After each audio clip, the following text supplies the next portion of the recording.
What's up, everyone? Got something slightly different for you today. I'll keep the person anonymous. Somebody put me on to a coach for coaches type guy, Peter Shallard, and it's a blog post about minimalism and the idea that minimalism is actually toxic, specifically to entrepreneurs. I had a read through the article, and what I'd like to do is challenge it, because I don't believe minimalism's toxic. I, in fact, think it's a cure to a toxicity. So I'm going to try and challenge this blog post, and we're going to go through it. I'll share the screen so you can see the bits I'm reading, and this is just going to be a rant with my opinions. I'm not exactly a minimalism expert, but I am a devotee of it, you could say.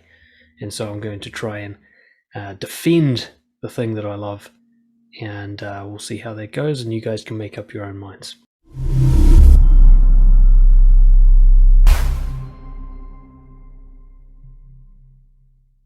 All right, so here we are, Peter Shallard, The Shrink for Entrepreneurs.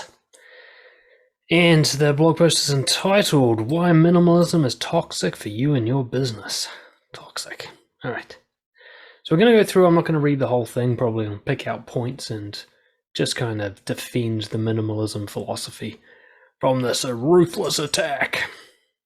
So he starts out pretty strong. Minimalism is downright harmful to you, your ambition, and your business. I actually like writing like this. I love it when somebody just makes their main point straight out of the gate with no suspense. So I've got to give him credit for that, if nothing else. He writes in the way that I like. And he's also made it clear that he's just ranting. So I'm not going to treat him like he's some sort of doctor of philosophy or anything like that. He's just a dude ranting about a thing, and I respect that. Now I'm going to start with his definition because I think he's a little bit off, but not too far. He's talking about minimalism being a philosophy of having less and radically reducing the amount of stuff that you own. I would agree that on the surface, this is what it appears to be, though that is very much an oversimplification, and this is more a manifestation of how it plays out rather than the actual underlying point.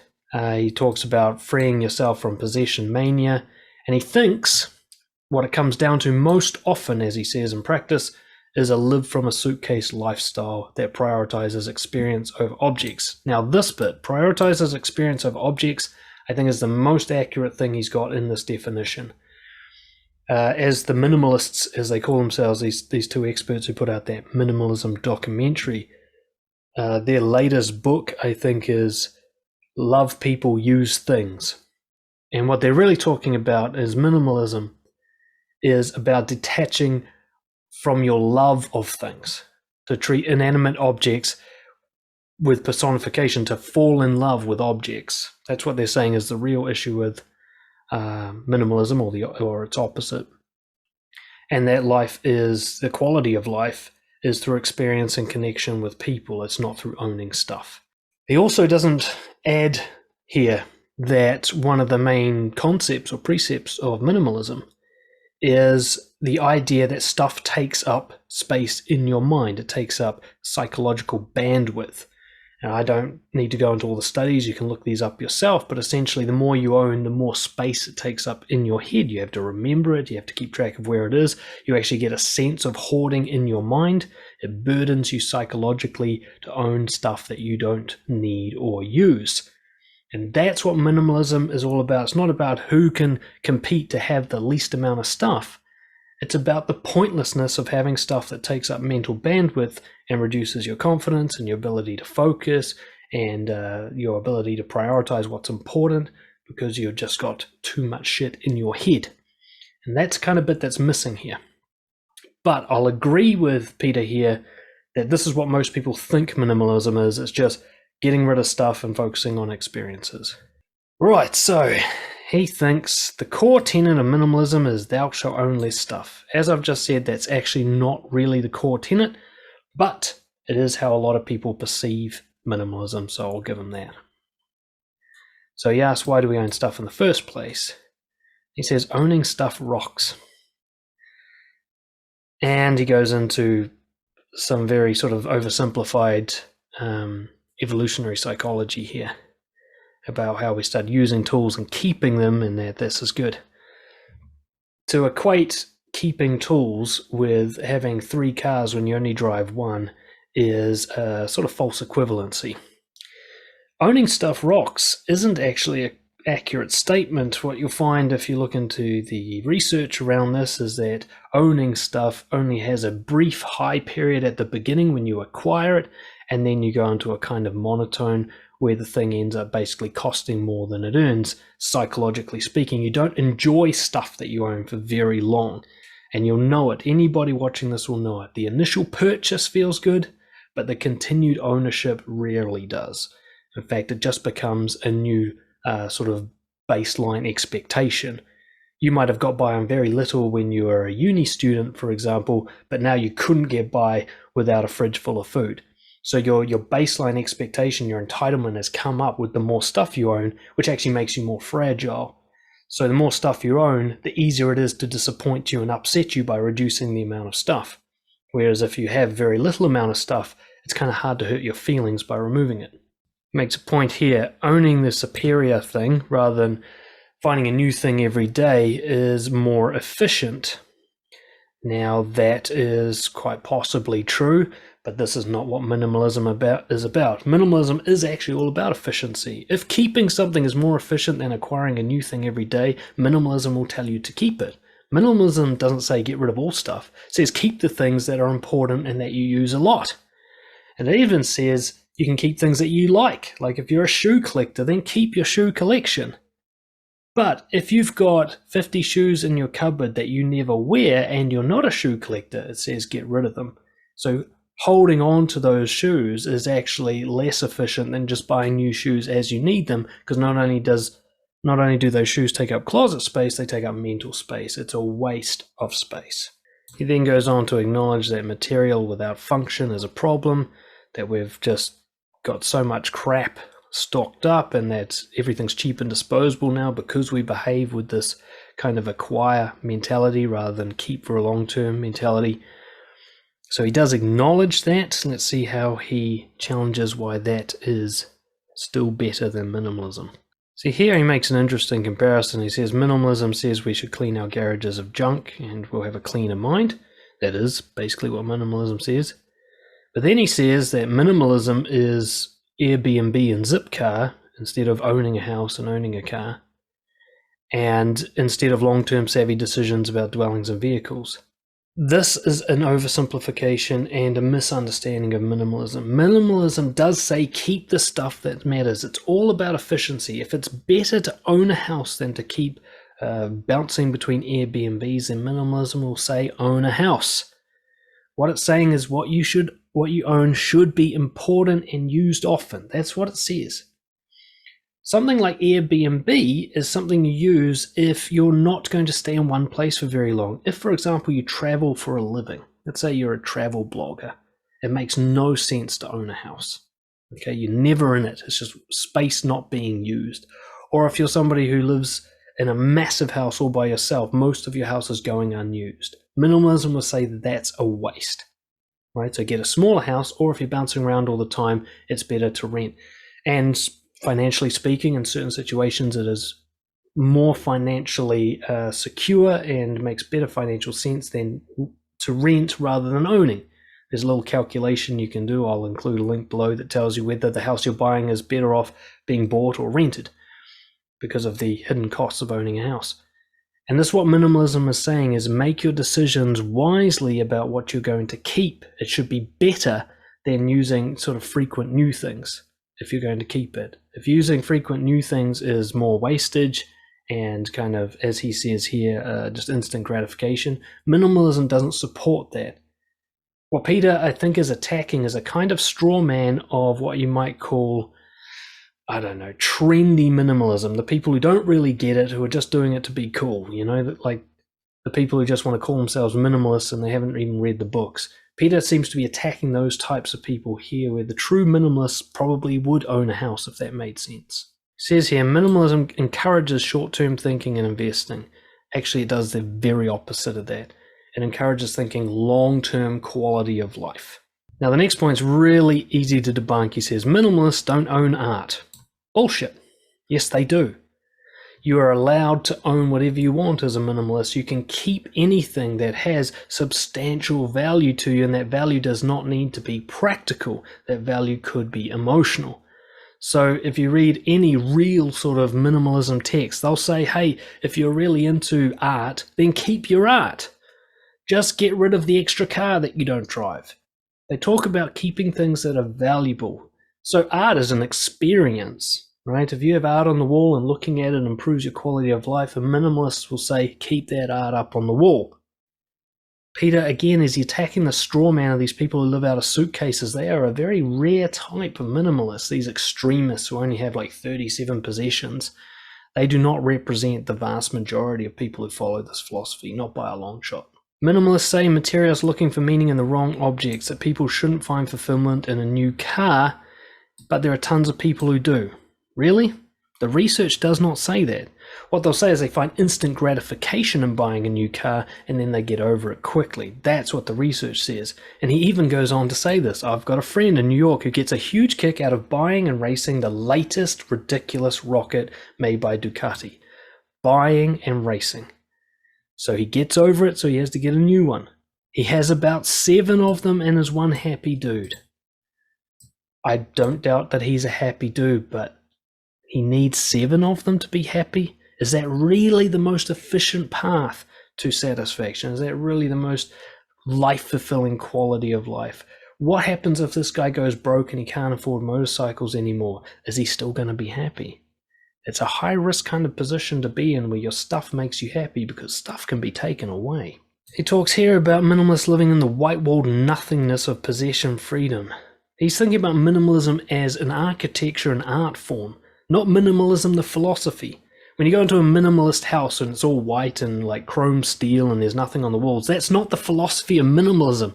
They just happen to use the same words. That is a design style called minimalism. Minimalists don't necessarily have minimalism houses. Right? I'm a minimalist and there's still art on the walls and we've got shit that we like everywhere. Okay? He's again, there's a straw man here of this person who owns no stuff, this person who happily live in a box and have no possessions. I don't know who he's referring to, but he's not referring to the average minimalist. Here, he butchers Viktor Frankl. He says the quest of meaning is finding it through creation, ours or someone else's. Actually, what Viktor Frankl says is that the quest for meaning is living for something. All right, this is what got him through Auschwitz and the other camps that he was involved in. And the quest to find meaningful objects is not what Viktor Frankl is talking about at all.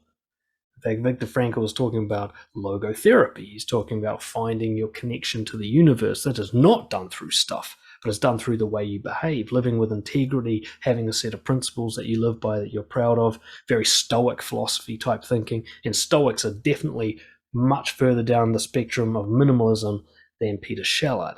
So this is really a misrepresentation of Viktor Frankl by a long shot.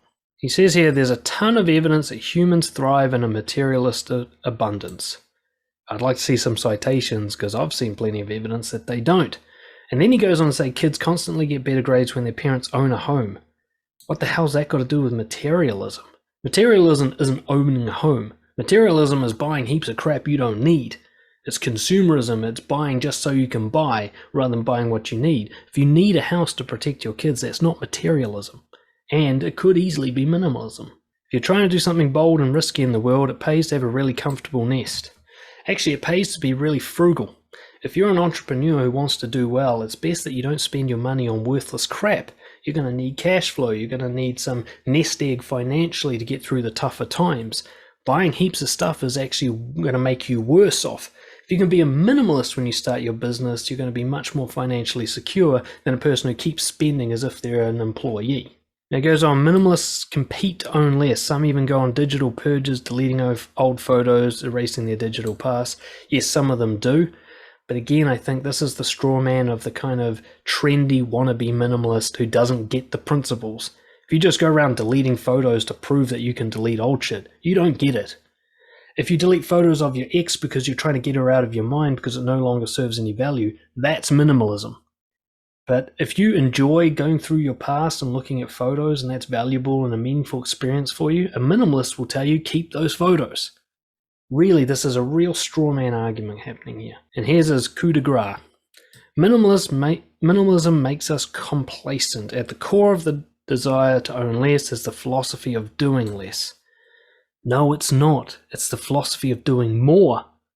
Instead of owning shit, you go out and have experiences. And then he goes, finding happiness with what you have, and with even less than that, as if that's a bad thing. And yet every major philosophy ever since ancient Greece has talked about this concept, that if you want to make yourself happier, you just simply reduce your expectations to meet reality. The less you require reality to fill the hole inside you, the easier it is to enjoy your life. If you need lots of stuff to enjoy your life, you're incredibly vulnerable to attack. So if I see a rich guy and he needs his money to enjoy life, I know that all I need to do to make him unhappy is take his money away. And if I'm the right kind of person, that's very easy to do. But what do you do to a minimalist? What can you take away from a minimalist to make their life worse? Pretty much nothing. It says minimalism actually encourages you to reduce your ambition. The ultimate teenage expression of trying isn't cool. Straw man. That's not what minimalism is about at all. Minimalism is about getting out in life and having real experiences rather than sitting around hoarding stuff and hugging things that don't hug you back. The minimalist has less stuff, so less reason to sit in their comfortable little nest doing nothing. You'll find that minimalist entrepreneurs are actually quite ambitious and quite active, and they get out there and they meet people and they do stuff rather than trying to stockpile money so that they can buy shit they don't need. Minimalism and minimal ambition can't be separated. Yes, they can. If you need to want stuff to be ambitious, then your ambition is very kind of brittle. It's fragile. If your motivation is to get more stuff, that's the best you can do, then you haven't found a real mission. You haven't found a purpose. I have almost no interest in getting stuff. When people ask me what I want for my birthday, I say nothing. Because I'm fine. Unless I'm out of food, I'm good. But I am very driven and very motivated because my mission is to serve people and have an impact on their lives and teach certain philosophies. None of that acquires stuff, but it gets me out of bed in the morning. So actually, I'm very fucking ambitious, but it's not about getting stuff. And I think what happens here is Peter Shallard is ambitious about getting stuff. That is his driving motivator, and he assumes other people think like him. No, they don't, and they don't need to. Then he does what's called an appeal to emotion style of argument, which is a very weak way of making an argument, but this is a blog post, he can do what he wants. He says, try explaining minimalism to a starving kid. Third world country. I was born in the first world with every opportunity I could ever want for. I never wanted for food, education, or anything at all, really. When I see something I want, I can have it. Because of living this way, life has become kind of meaningless, and I'm going to actively commit to shunning all of it, having less and doing less. Well, actually, a lot of minimalism philosophy comes derived from tribes and what would be known as third world countries. And I'm not talking about people living in poverty, but simple civilizations. People who don't retain a lot of stuff, who don't buy stuff at shops. They just go and hunt and they make their own houses and they have their rituals and their music, and everything is about experience and connection. Keeping stuff doesn't really appeal to them. It doesn't even make sense. To them, everything is pick it up, use it, put it down again. So the very people that he's explaining this to would actually get it. Because the thing is, a starving kid in a third world country probably isn't the person to be having a philosophical debate with, but maybe their community leader would be. Because tell you what, if you're starving in a third world country, you've got to find meaning elsewhere other than having stuff, and they often do. And in fact, that's what Viktor Frankl was talking about. He found meaning in a fucking concentration camp where you had to fight for fucking potato scraps to feed yourself. Right? If he can find meaning there, then you don't need stuff to find meaning. He goes on to say that people from these countries, when they've, refugee or go over to another place, they pull themselves up by their bootstraps and achieve levels of success. I'm assuming he means lots of stuff, far beyond what the normal population does. And that's because they've arrived in paradise and they're grateful for it. He's making an assumption that they want lots of stuff. I don't see the evidence for that, and I very much doubt that he rubs shoulders with many of these people. He says to these people, minimalism is a fucking joke. How many of these people has he actually spoken to? Because I'm going to go ahead and guess fucking zero. I, on the other hand, have spoken to many of them. They come and join us in the BROJO community. We've had many immigrants from countries that were doing very badly, and they've come over for better opportunities. You know what their top priorities have been? Relationships. They don't care that much about stuff. I'm sure there are the ones who do care about stuff, but the idea that Peter knows these people inside and out and that they shit on minimalism, I'm going to go ahead and call bullshit on that. I don't think he knows these people at all. At its dark heart, minimalism is the hobby of disaffected wealthy people playing at philosophy and hip counterculture. This is who he's attacking, but this is a tiny niche of the minimalism community, probably quite a vocal niche, and maybe that's why they caught his attention. But a true minimalist isn't this. They aren't a disaffected wealthy person, though they might be. What they really are is somebody who realizes that experience and connections are more valuable to your long-term quality of life than stuff, unless you're a fucking psychopath. He thinks it's toxic to focus only on having what you need. That kind of says it all. If you think it's poisonous to only focus on what you need rather than going beyond that, rejecting any opportunities to help other people with their needs, what? How does that mean that? In fact, if you're only focused on getting what you need, you get your needs met very quickly because you don't need much. Now you've got heaps of time to focus on helping other people. If you're constantly focused on getting heaps of stuff, you probably don't have much time to help other people unless helping them gets you more stuff, which isn't really helping them. He then finally finishes up with saying the wealthy 1%, the top 1%, they should reject this imitation and step into their power. He doesn't describe what that means. They have the potential to transform the planet with the resources available to them. Sound good? Sure does. Do they do it? No, because they're obsessed with keeping their stuff. All right, so that wealthy 1% could do wonders for the world, but because they're not minimalists, they keep their billions, they keep their helicopters, they keep their islands, and they don't put back into the world anywhere near what they could. The people who started unlucky at the bottom don't get any support from them and usually get stuff taken away from them. So, those are my thoughts on Peter Shallard's attack on a straw man of minimalism. Thank you for watching. Catch you all later.